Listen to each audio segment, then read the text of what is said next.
Hi, all. Welcome to today's webinar panel discussion. Thanks for joining us. I'm Ollie Phoenix. I'm the Group Managing Director at the Barton Partnership.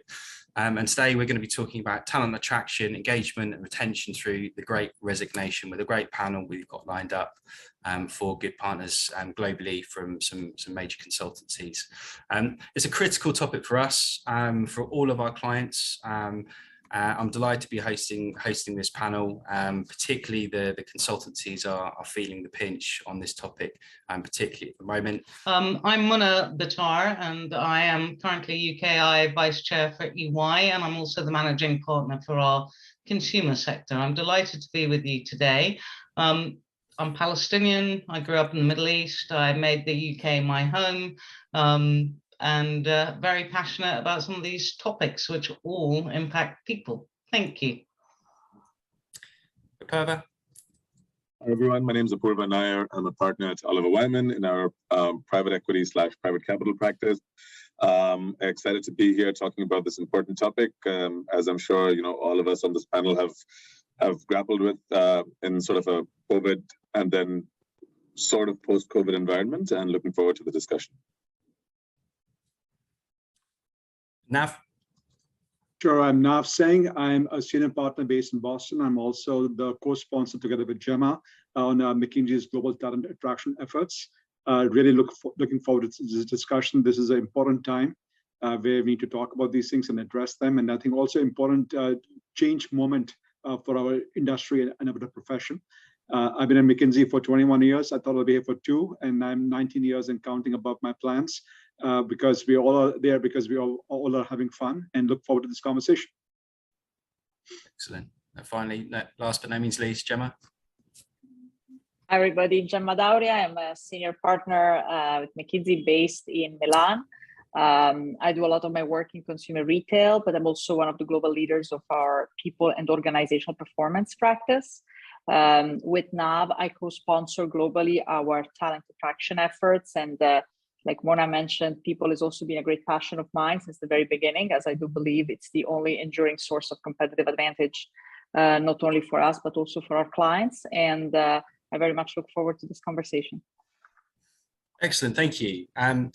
So just before we launch into the topic, there is the opportunity to submit some questions during the discussion via the Q&A box. I will try my best to weave these into the topics that I'm keen to position with the panelists, but if I don't manage to do that, firstly, apologies, and secondly, I will try and do that at the end when we hopefully might have 5-10 minutes of Q&A at the end of this. So feel free to ping them through on the Q&A. So to get started, so I think the first thing to sort of observe, really, we've had 2 years of remote working. Really, many of our network are sort of reevaluating what they expect from company culture, employee value proposition. So I guess my first question is how do you feel employee proposition priorities have shifted in your businesses or with your clients, and what has been the response? And I guess I'll come to Mona first. Yeah, thank you, Ollie. I mean, I think the pandemic has been a really interesting time because it was a time for people to reflect. I think some things haven't changed and some things have changed a lot. So if I think about our business, I think, what we hear from people is they still want to come, they want career development opportunities, they want a varied career, they want to be able to learn, to develop their career capital, they want to work with different people. But I think increasingly, they want a much more flexible approach to work. And we've seen that completely accelerated. I think it was there before the pandemic, but I think there's been a real acceleration since the pandemic. I think one of the things I've seen as well is during the pandemic, and I'd be interested to see if my other panelists have felt this, but we all felt that work intensity became much harder during the pandemic. It became a bit transactional. There was a lot of back-to-backs for a lot of people. And I think coming out of that pandemic, I think there's a lot of people thinking, I don't want this level of work intensity to carry on. And part of that is with the flexibility, but I think part of that is also simply around reevaluating what's important. And we'll come on to culture, I'm sure, but actually, I think really important for people now is not just the opportunity, it's the kind of organization they work for. What does the organization stand for?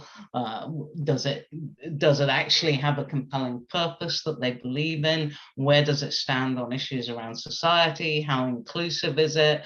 All of these things come into play and come to the fore, I think, much more.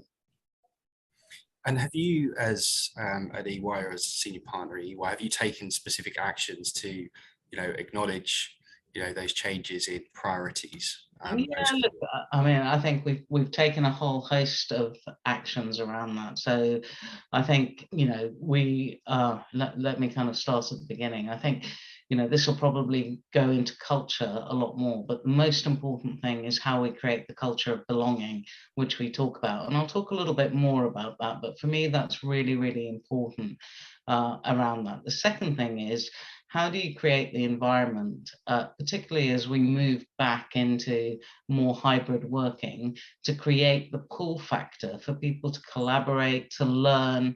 How do we develop more face-to-face learning? People have missed that interaction, really importantly. I think the other thing is people are looking to develop different skills. We're very lucky. We're a very big professional services firm that can afford people the opportunity to move around from different aspects of advisory and learn new skills. And I think that's quite important. They can be working on M&A, then go into more traditional consulting. And that's really important to them because as they build their career capital as they come in. The other thing is, what we're doing, and this is very dear to our heart, we take in a huge intake of graduates into the firm and school leavers. And so we're really making sure that we diversify our intake and give opportunities for a very diverse workforce in the future. And Gemma, does that resonate with you, with what Mona said there? Absolutely. I mean, many of the things Mona mentioned do resonate with me. I think what we have seen is the aspect of being able to live up to your value proposition is extremely important. It's not just a slogan. You need to be able to deliver on that once people join day in and day out. And I think that's something which is extremely important. Learning, it's interesting because, at McKinsey, we're fortunate also in that, we've always been seen as a career catalyst in many ways. People join the firm and that allows them to either do a lot of different things within the firm or to use it as a springboard to do something else. And what we see today is that this emphasis on learning and development and ensuring people are stretched and that are always growing, it's incredibly important. And we have actually shifted our entire, evaluation system to be much more focused on growth. Growth curves. Which growth curve are you on? How are you stretched? How are you learning? Because we actually believe that's what matters most. And the last point I would mention that also we see, we wrote an article called The Great Attrition versus the Great Attraction in February. And it was very widely read and downloaded and discussed. And one of the points that we made in this article is that there is lots of people that are leaving. I thought there was an article today on Bloomberg talking about sky high numbers in the US of job leavers just this month. And what you see is that seems to be a disconnect between the reason why people actually leave and why employers think they leave. And one of the key aspects of why people leave beyond learning, as we mentioned, that culture and purpose, is also a sense of belonging. People want to feel that they belong someplace, that they're valued in their organization. And COVID-19 hasn't helped because organizations that had not so strong a culture before the pandemic, I think this culture was frayed even further during the pandemic. And now they have lots of catching up to do to actually, rebuild those bonds, rebuild those, relationships, that sense of belonging. So that is another aspect that we see is incredibly important and today more than ever. And Gemma, can I just build on that belonging? Sure. Because I couldn't agree with you more. And sort of forgive me for being a little bit of an amateur here around this, but I've been searching for some time for the antonym to belonging, and after much conclusion, I've concluded that is distance. And actually, what gets in the way of belonging is small distances. And you can create distances for so many different reasons, and actually organizations have to narrow those distances so that people can belong. And I think there's really good research to say, when you look at the whole diversity and inclusion agenda, any aspect of that can create a distance. So I don't think it's right to talk about barriers anymore, because sometimes they're a bit too intentional, and I don't think people put barriers intentionally. It's we create distances that perhaps we're not aware of, and I think that's absolutely critical. Purva, do you have anything to add? Yeah. Sorry. So trying to stick to the question of what have priorities changed or evolved since the pandemic. So the core value proposition of consulting hasn't really changed all that much, right? The content-based value proposition was really exposure to a variety of industries, a variety of different types of clients, and you learn more about different kinds of industries. And Gemma made the point that McKinsey or several consulting firms are viewed as a springboard into future careers.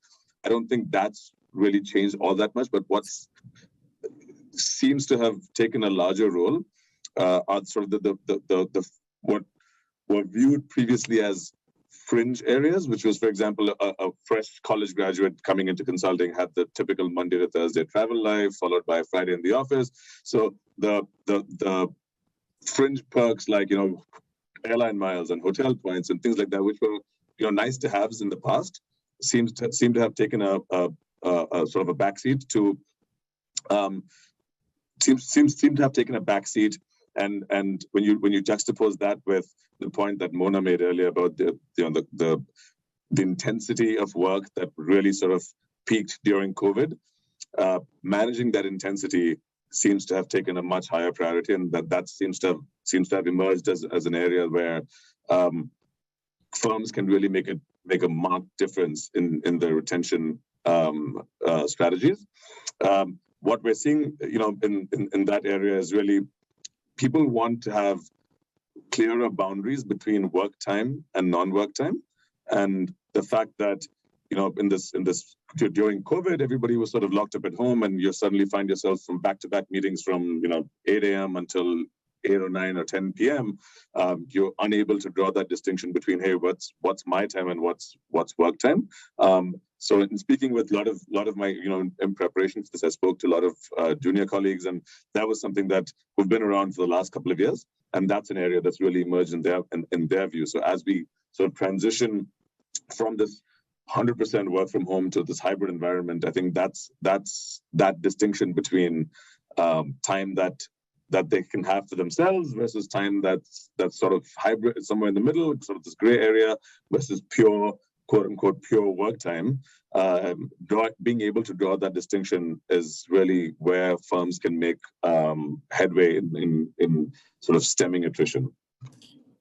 And Nav, do you think that's possible? Do you think consultancies are able to, to take action to kind of make that happen for people now, to coming back into the workplace post-COVID, to take actions within their business to give them that balance between the kind of the work life, the grey area between work and home life, and that intensity that we saw during lockdown? So I think, look, I personally, as I said, I'm here for 21 years, and I would not have been here had I not been able to balance that. So I say, I would argue that all four of us are here because we've been able to do that in some form or shape. Otherwise, we'd have left and gone. So I think in my mind, it's not a choice. One needs to be able to balance both. One would not be long-term here if one could not balance it. And so this is absolutely essential for us to do. As I think through what happened just now, right? COVID-19, in my mind, was a blessing in many ways. I spent so much time with my family. I had 2 high school kids. They probably spent much more time with me than they ever wanted. I do not take useless flights. I was supposed to fly out for a half-an-hour meeting today, and I would have gone early in the morning, come back late in the evening. I don't do that anymore. because it's totally fine to have a virtual conversation. And that's beautiful. In my mind, I think our effectiveness of use of our time has gone up a lot. If I look at interesting stat for you, right? If you look at the GDP growth and how it has recovered back, it is almost back to normal. But if you look at the S&P 500 earnings in the US, they are way above, because as society, we are much more efficient. We are being much more selective. When do we meet in person? When are we virtual? What is normal? What is not?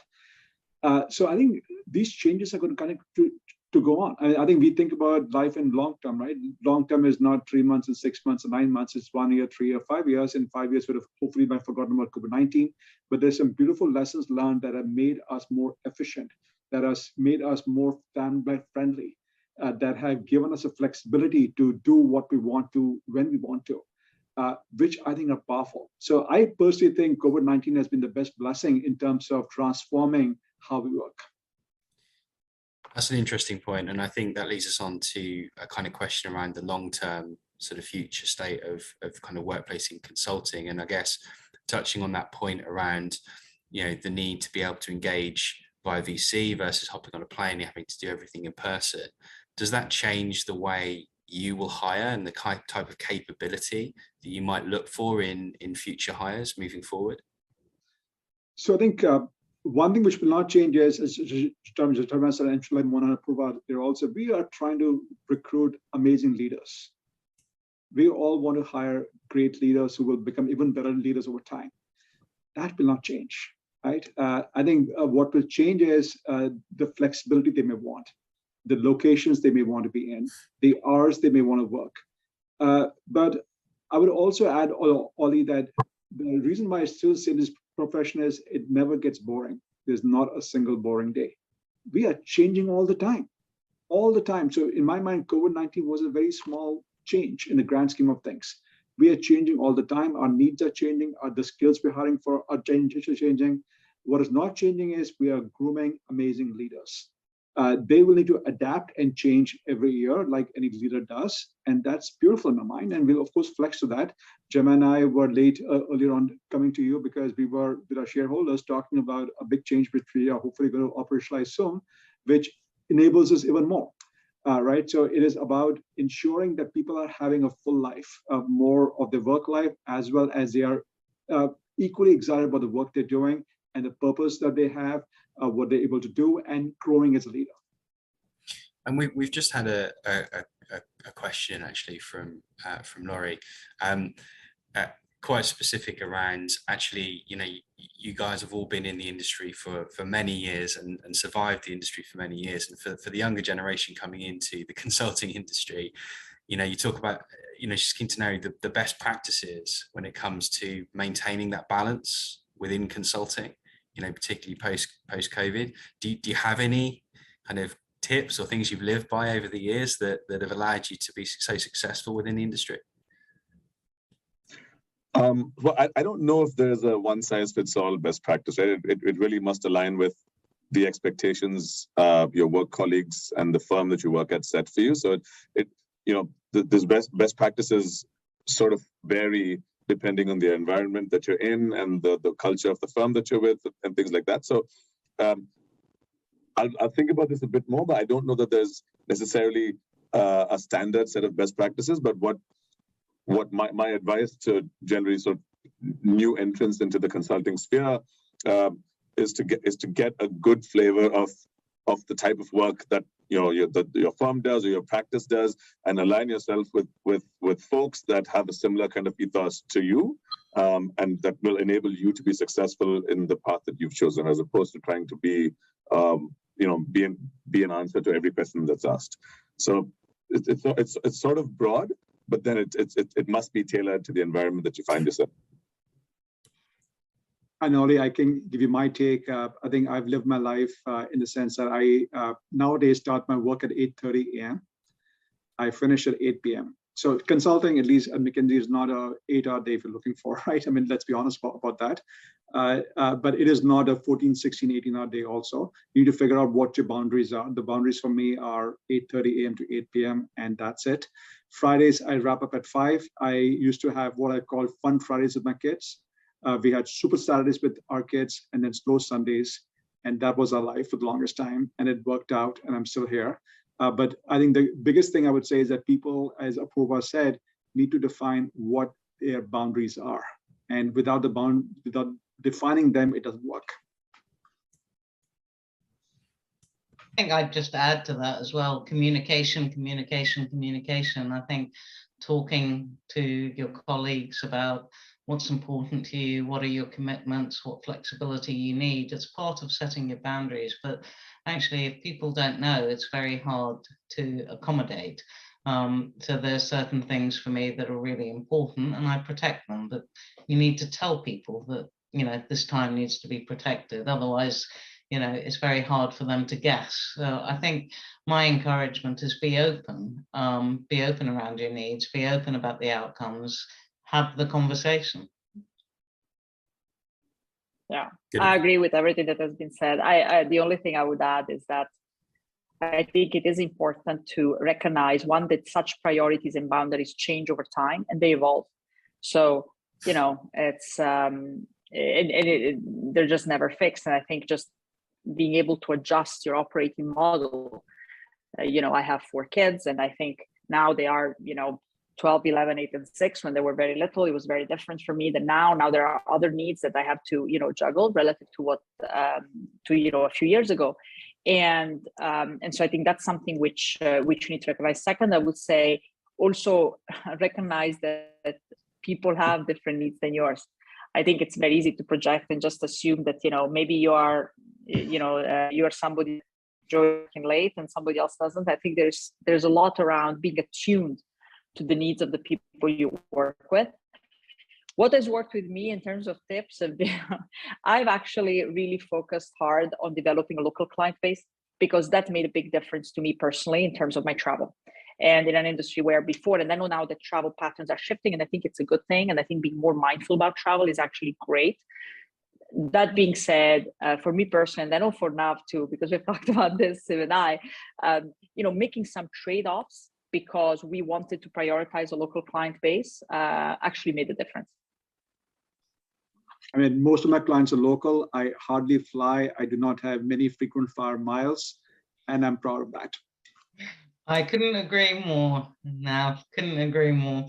Ollie, can I just go back to something that Now said, which I think was really important about creating great leaders? Because I think that's a really important topic for us as well. And one of the things I want to, you know, for me, it's about creating the great leaders, and it's creating the great leaders from all walks of life. So I think when we talk about the diversity of the talent workforce, we are working very, very hard to ensure that we actually, particularly at the graduate level coming into the organization, that we really diversify. So for example, just to give you one stat, 30% of our intake comes through our Smart Futures program, which is absolutely dedicated to opportunities for within the Black community, as an example. And I think, you know, we are having to do really proactive steps like that to create the great leaders of the future that actually look more like society at large rather than a segment of society. Yeah, absolutely. I think it's a really good point, Mona. In terms of I guess our research, so you know we've kind of, from the research we've done, 72% of our respondents have said that actually they would prefer to work from home 3 or more days a week, or have a much more flexible remote working kind of policy within their businesses. But what we found, I mean, that's at the detriment a lot of the time with company culture, collaboration, all the things that are very important in terms of retention and actual, you know, getting the job done from a consultancy point of view.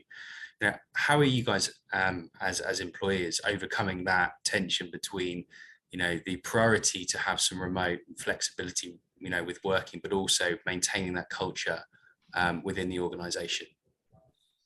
I'm happy to kick off on that. Sure. Ollie, I mean, you know, from my perspective, we've created, I mean, we're very comfortable with people taking out sort of flexible work pattern. And in fact, we've not mandated anything as a firm. And what we're doing is creating the pull factor. And what we've been really clear about, what are the reasons and actually creating the work environment to help this. But what are the reasons to come in? And it's around learning, it's around collaborating, it's about meeting people. So what we're trying to do is get people sort of out of the mindset, I'm going to the office because I'm going to the office. No, I'm going to the office because I'm going to go and collaborate. And we're changing whole swathes of our real estate to allow for more of that that engagement. So I think, you know, where we'll get to is a pull factor for people wanting to come in to do certain things, rather than necessarily coming in to do the same sort of day that they might do when they're working at home. And I think that's quite important. Yeah. I would totally agree with Mona. I would also add that our profession is a profession of trust. Right? Clients work with us because they trust us. Often it does take the in-person interaction. Right? They need to physically see people. Sometimes they don't, sometimes they do. So we be flexible to what is needed. But I would say that I think, look, again, let's think in 3-month cycle, 6-month cycle, year, 2 years, depending on the number of waves we get. I hope we don't get many more waves. If there's nothing dramatic, and as I say this, I'm sure it'll come. I think we could be fine in 2 or 3 years from now. We will have a very flexible model. You work when you from home when you need to, you're in person when you need to, you're more in person than what you are right now.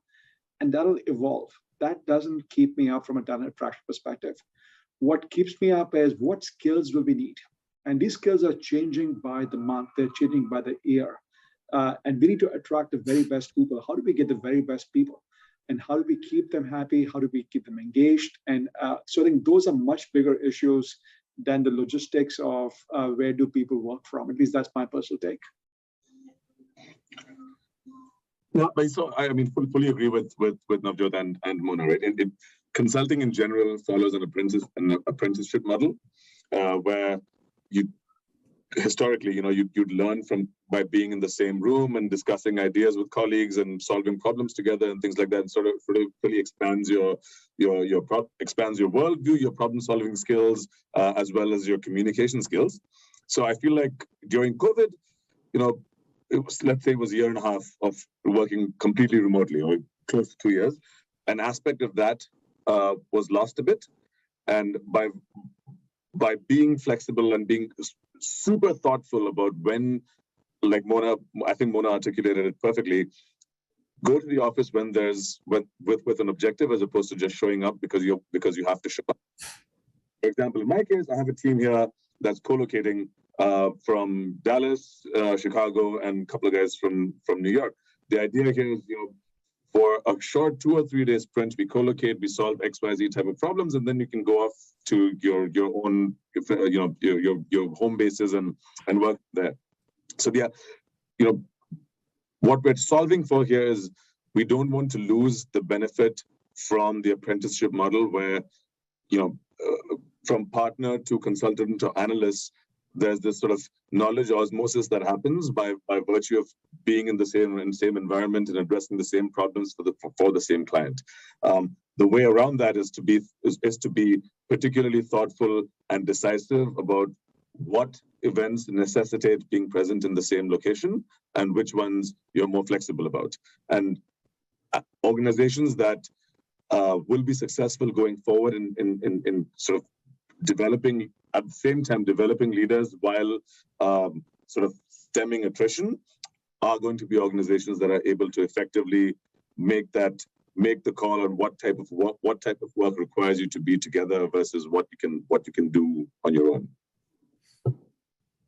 And there's a question from Peter, question around ensuring graduate hires who are joining sort of post-pandemic can integrate into a firm when they have no sort of prior knowledge of what the sort of culture and employee value proposition of that business was, you know, plugging them in and making them successful, getting them bought into the business. How have you guys approached that?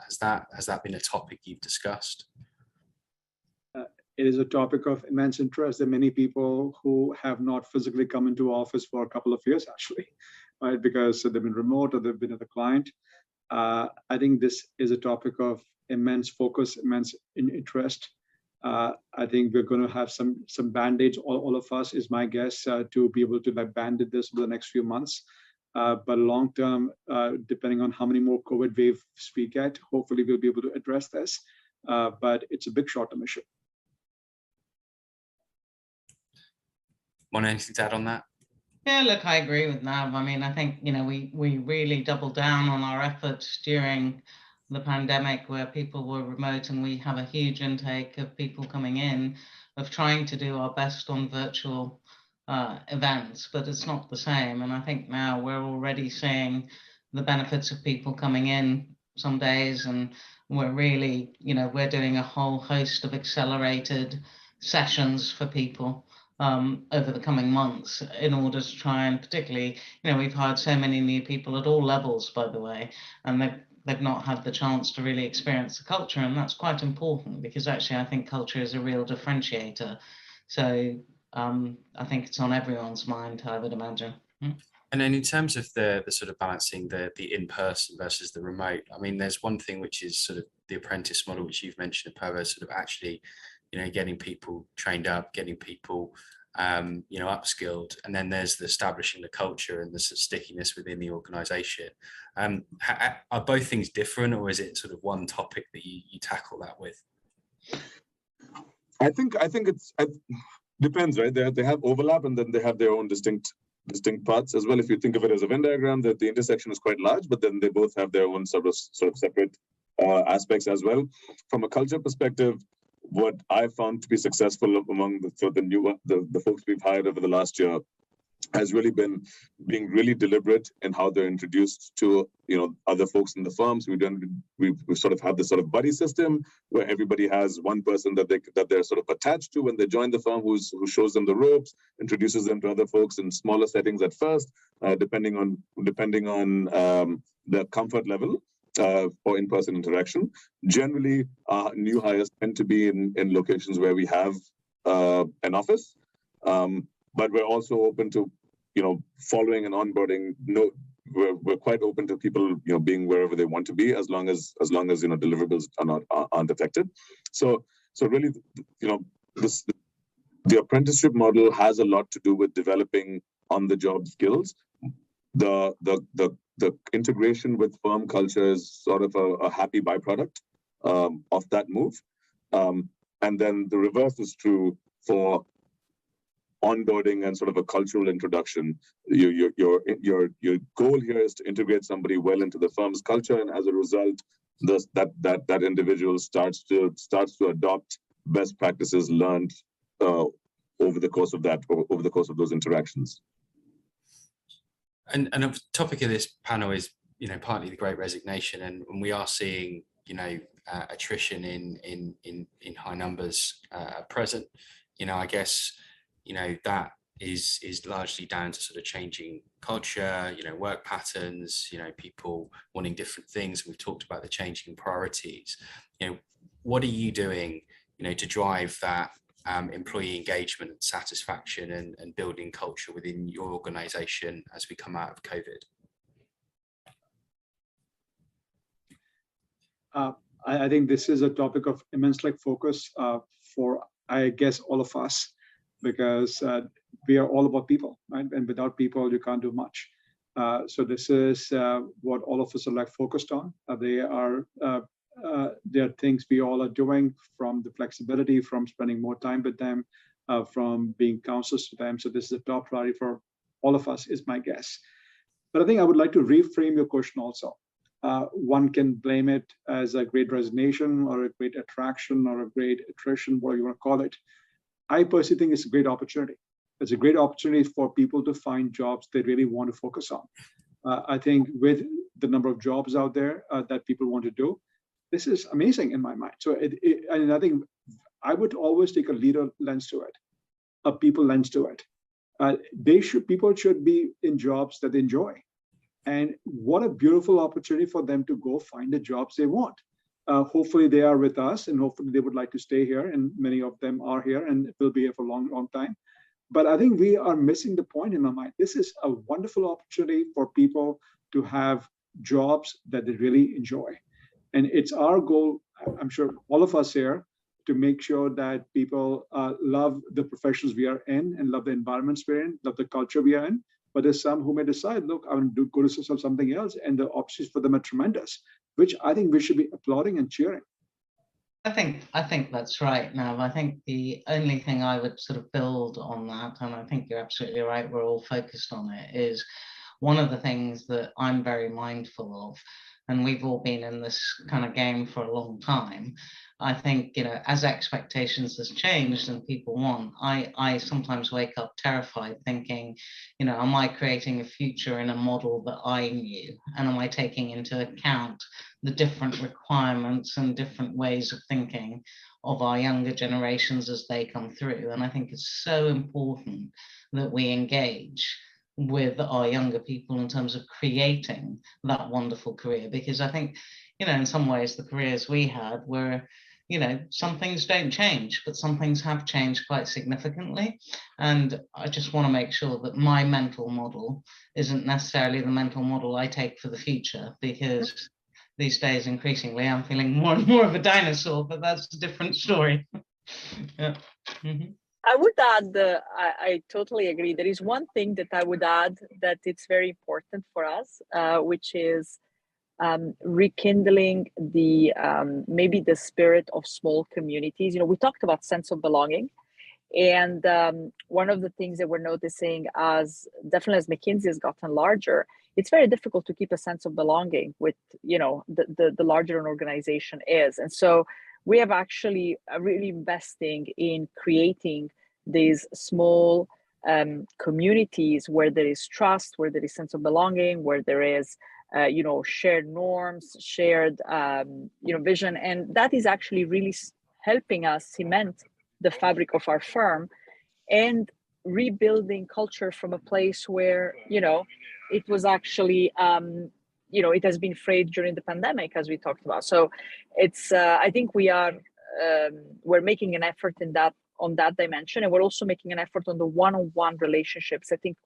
somebody mentioned, I think it was now, at the end of the day, we are a people business, and therefore what we notice is that people that feel they belong to these strong communities, where they're valued, looked after, etc., are much less likely to leave than if they feel they're part of an amorphous firm where they are not seen, they're not appreciated, they're not valued, etc. So this is another big effort that we're making currently. Yeah. And Ollie, just to give an example of that, I used to with like Boston office till a year ago, and as we've grown the office out there, the biggest focus we had was we want to build the biggest small office, and we stress small more than big. Because it is not about the size. It is about how you keep a community intimate. How do you ensure that people know each other? How do you ensure that people behave like families? How do you take care of each other? So to us, I think it is less about size, but more about how do we take care of people? And how do you communicate that when a candidate is looking for a job in a consultancy? Every consultancy is working hard to ensure that they're keeping their best talent. They are, as we've talked about, responding to the changing priorities. But when you're trying to attract the best in the market, are you able to communicate that across during an interview process or during, those first few conversations that is why they should join the Boston office of McKinsey? Is that you finding that quite hard, or has that become something you've done more and more, post-COVID? We have been doing it for a long time, if you take a Boston office lens, but as a firm also look, just because we are 40,000 or whatever we are right now, I mean, you don't need to know 39,999 people. You just need to know your 10 or 20. You need to know your tribe. You know the people who will take care of you.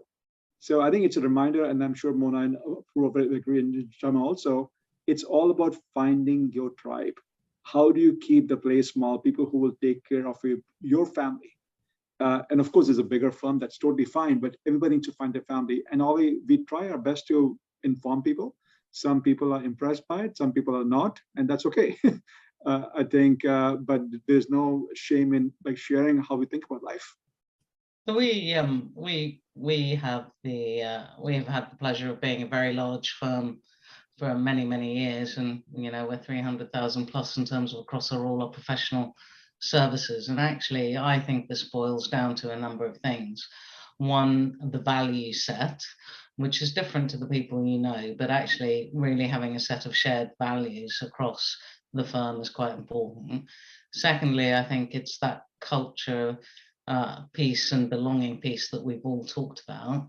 And, you know, then I think, yes, of course, there are, I think I like your language of your tribe. There will be your tribes and your people and your spheres of influence, but it's also around knowing that if you're going to interact with a different tribe, if you have the same value set, it's going to be as easy because it's inclusive, because, you know, we go in different, we'll move in different tribes through our different careers. So for me, it's all about that sense of belonging, which I think has got to be underpinned by values. Years and years ago, we all talked about, you know, company values, and then we moved a little bit more into purpose. And I, in my mind, I think we've got to go back to those base values, which many organizations have spent a lot of time thinking about. And that's a really, really important part of the cohesive glue of an organization together. I mean, I fully agree on all these points, right? And another aspect to think about as well is, you know, prior to, let's say, 2017 or 18, you know, since 2017 or 18, there are now post-consulting exit opportunities in industries that did not exist before then.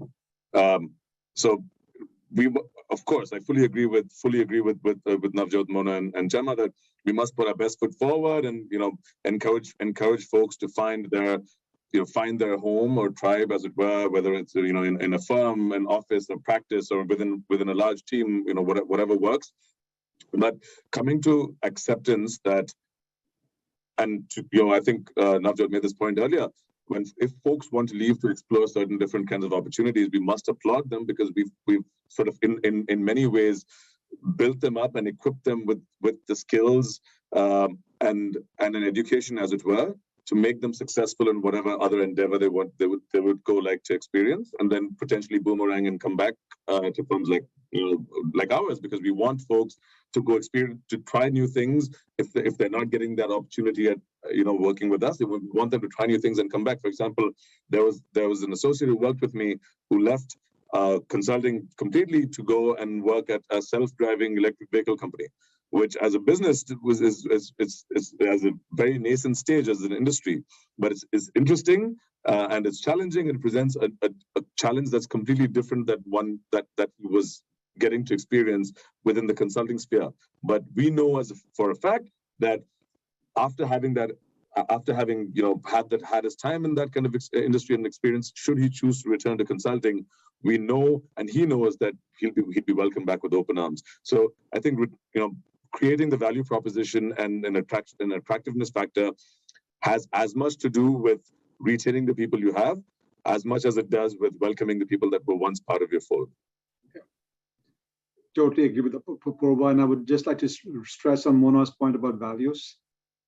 They are so critical, right? Because what is a common glue for all of us? It is our values. And like McKinsey, it is all about holistic client impact. And how do you drive that is through great people. And I'm glad we're talking about this conversation. It's all about people, right? But we take a full day off every year to reflect on our values. Because our values, like anybody else's, must be lived. They're difficult to live because that is why they're there, right? But we should reflect on it. We should talk about it. We should think through where can we live it, where can we not live it, and what happened, and how do we role model that? And that, to me, is a central reason why many of us are here, because this is a profession that is, in my mind, a noble profession. People may not describe it that way. They will take enough shots at us. But those of us who have been around realize the impact we have on people's lives. And that is huge in my mind. And I think our values are so core to it. And I guess that leads us on in terms of, you know, an element I think has become, you know, particularly, you know, important, you know, coming out of COVID is around sort of well-being and employee well-being. And I guess, you know, consultancies notoriously is a tough training ground. And I guess, you know, managing burnout, you know, and prioritizing sort of employee well-being is a huge topic and has become even bigger, you know, coming out of COVID. You know, how important is that, and what are you doing around that topic, Mona, at EY at present? I mean, I thank you for raising that, Ollie. I mean, this is a very important topic, and we think about it both in terms of physical well-being, mental well-being, social and financial well-being. All of those things are quite important. I think the first thing I would say is, and again, all of these topics are a bit interlinked, but the first thing is, how do you normalize people asking for help? Because that's really, really important. And so we've put a lot of things in place to help normalize people for asking for help. And that includes a whole bunch of activities around both, for example, financial support or social support or mental health support. We've got mental health care pathways that are very well established now. We've developed a whole bunch of training for all counsellors around that. We're also doing things like what we call our unplugged days. So we have particular days and times of day where we ask everyone to unplug. It doesn't mean they don't work, but we're not doing meetings, we're not doing emails, etc. And it gives people a time to reflect. That's landed very well in our organization. The physical goes back to the work intensity. So one of the big initiatives is, reducing the burden of some of the activity that perhaps, that we all have to do but don't like to do necessarily, that aren't part of our core client kind of interactions. So we're doing a huge amount in terms of taking away some of that sort of administrative burden from people around that. But I think the most important thing is normalizing the ability to ask for help and knowing that the help will be there. I couldn't agree more, Mona, on this. And in fact, I think this point around suffering in silence, was for the longest time almost a badge of honor. You're very stoic, you sort of endure because that's the expectation. And I think the first step about, and actually I think the pandemic has helped us a lot, because during the pandemic, asking for help became much more normal because it was so extreme, right? People just couldn't, people needed to reach out and say, hang on a second, I just can't do this anymore. So we also subscribe. I mean, as a firm, we've done a lot of work to make sure people feel comfortable and they have the psychological safety that they need in order to actually be vulnerable and say, I need help and I cannot do this. The other point I would make is that what we found is that the small things are the big things in this particular case of, well-being. And what I mean by this is even small things such as, we have a rule of no emails at weekend, unless absolute, if it's really urgent and you really have to call somebody, otherwise, please, no emails at weekends. And we keep track. We actually keep track, because the other thing is that if you're really serious about it, that you need to measure some of these things, track them, and you need to hold people accountable for the well-being of all of our colleagues. And I think a lot of our efforts have gone into, particularly on the mental well-being side and physical well-being side, ensuring that we have a shared accountability towards our team, ensure that we monitor the small things that make a big difference, and having a proactive outreach. So there are some populations that tend to be less prone to reaching out for help. Women is one of them for us. And so having a proactive outreach where we know that some populations are less likely to do so has also been part of our strategy for this. Napurva, anything to add? I fully agree with the points made. Something that we've tried to do is also, in addition to the no emails point, which is absolutely well received, and I completely agree. What we've tried to do is, depending on, we know that certain types of project work can be more intense and more sort of demanding time-wise, as well as sort of just brain space-wise over other types of projects. So for these projects that are known to be quite intensive, we have deliberate no staffing days following the end of certain types of projects. We have like 1 or 2 days where the team will not be staffed on anything else. They get a day or two to just reorient themselves, take a refresher. There's a ton of administrative life stuff that just takes a backseat when you're on some high burn type projects. So we want people to get the opportunity to take care of things that are not 100% work. Because when you're on some projects that, let's take an example of NAB, right? If you're on a project that's from 8:30, that takes your time from 8:30 a.m. to 8 p.m. every day, Monday to Friday, there's a ton of life admin stuff that just gets swept under the rug. What we'd like to do is, on these no stopping days, give folks the time to come up for air, sort of reorient themselves a bit, get comfortable, and get ready for their next gig, which we make a strong effort to not be as intense as the one they were previously on. So sort of giving people time to breathe, managing back-to-back projects in a way that, it's very rare that one would be on equally high intensity project one after another, are two ways that I think make a difference in the quality of work life. I would just add that I think the mental health, to your point, there's a lot of literature out there, a lot of evidence and data that has gone worse, just not in our professions, but throughout, right? I think that is a new curve which we all need to face and address. But I would argue, at least personally, I think physical health for many of us who used travel as an excuse, or I have to go from here to there as an excuse to not exercise that day, that excuse has partially gone away. So not being able to exercise for half an hour, I look at myself and say, why not now?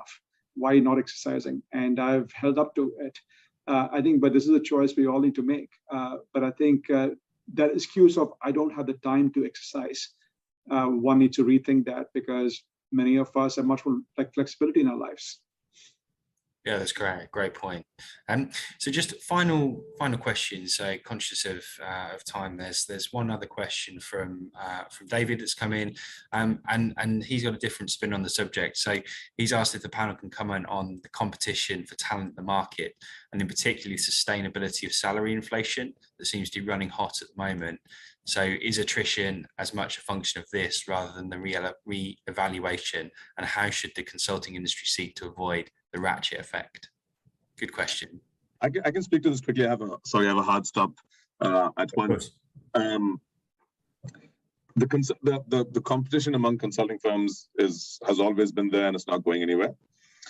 What consulting firms are now, I sort of alluded to this point earlier, what consulting firms are now sort of fighting for top talent against are these really well-funded, alternatives to typical consulting. Typically, out of business school, folks would go, a vast majority of a graduating class out of business school would, either go into some sort of banking, hedge fund, private equity, or into consulting. And then there's a few that would go, other places. But consulting took a lion's share of graduating talent from business schools, and depending on certain majors from undergrad colleges as well. But now with the emergence of sort of these new alternatives from these really well-funded sort of startup-y type industries, where salary is sort of almost like a rounding error, is where consulting firms are really having to compete for talent. So, but that said, the type of individual that finds consulting as a compelling career, as a springboard, has not really changed that much. But what people seem to be doing is now evaluating people seem to be using consulting as the yardstick to measure other opportunities that they seem to be encountering in the marketplace. Right? Am I going to get all these 4 or 5 things that I'm getting out of a consulting career, starting a career in consulting from working in this XYZ type tech company? If the answer is yes, and then there's a meaningful difference in the remuneration, then they tend to go that way. If not, then they choose to come to consulting, and then they might shuttle around between consulting firms for a while, playing, but that hasn't changed. So what we're up against as an industry is the emergence of alternatives that didn't exist in the past, which is making us sort of revisit our own value proposition and make tweaks both on the comp model as well as the day-to-day sort of mental health, work-life balance type model. Thanks, Apurva. And probably time for one more response to that if Nav looks like he's got. Yeah. No, I would just say that, look, the market will decide whatever the fair salaries are, and that is fine. I personally don't think one should come to consulting only for the salaries. I think we all, I would argue, probably have made enough, will make enough, will be more than enough for what you need. You should come here this profession because you want to become a great leader. And that to me is worth much more. You are here for a purpose. Of course, you get paid enough. But to me, if you're looking for other options to make more money, there are many other options, right? Let's be honest about that. This is a good balance of how much you can make versus what you can do in your purpose. And we all get offers. We all get offers to make much more, but many of us are still here because we believe in the place, we believe in the purpose. And I think it brings us back full circle, Ollie, to the first question you asked around the value proposition. Because frankly, I think where we need to double down on is our value proposition, is the learning people get when they join this profession, is the opportunities they get that they wouldn't get anywhere else. And I think that's something that we're all focusing on rather than, how do we match, the offers or the salaries of the, the end, whatever startup or fund that comes up. Yeah, I mean, absolutely. I think I speak for all of us on this panel where I say all of us are quite fortunate to be in a field and pursuing a career where we find genuine joy in problem solving and community building. And there are very few career paths that give you the opportunity to do both these things simultaneously with sort of a certain degree of challenge and a certain degree of reward. Both, of course, financially, but also when you get creative satisfaction. It takes a certain type of person to sustain yourself in a particular field for a certain amount of time. And consulting has both, the problem-solving aspect and the community building aspect as two key pillars, I think. Yeah, I think you're all right, and I think as Gemma said, it goes right back to the value proposition and sense of belonging. I think people want the whole package. Around their mental well-being, the physical well-being, the opportunity, the career capital, the sense of belonging around it. Pay will always be a factor, it always has been, but I think it's and there will always be tough competition, but I think it will be measured amongst many variables, and if you get all of those variables broadly right, I think we'll all retain the people that we want to retain. So Ollie, I just want to say thank you very much for hosting us, and really appreciate it. Yeah, no, look, thank you very much. You've been a great panel. There's certainly the takeaways from me as well, for our business here. Really appreciate your time. This will be recorded and we'll send out the recording to those that have signed up. And any further questions, please feel free to email directly, and we'll try and answer those. But thank you very much, and have a good rest of the day. Thank you very much. Thank you so much. Thank you. Thank you so much. Bye. Bye.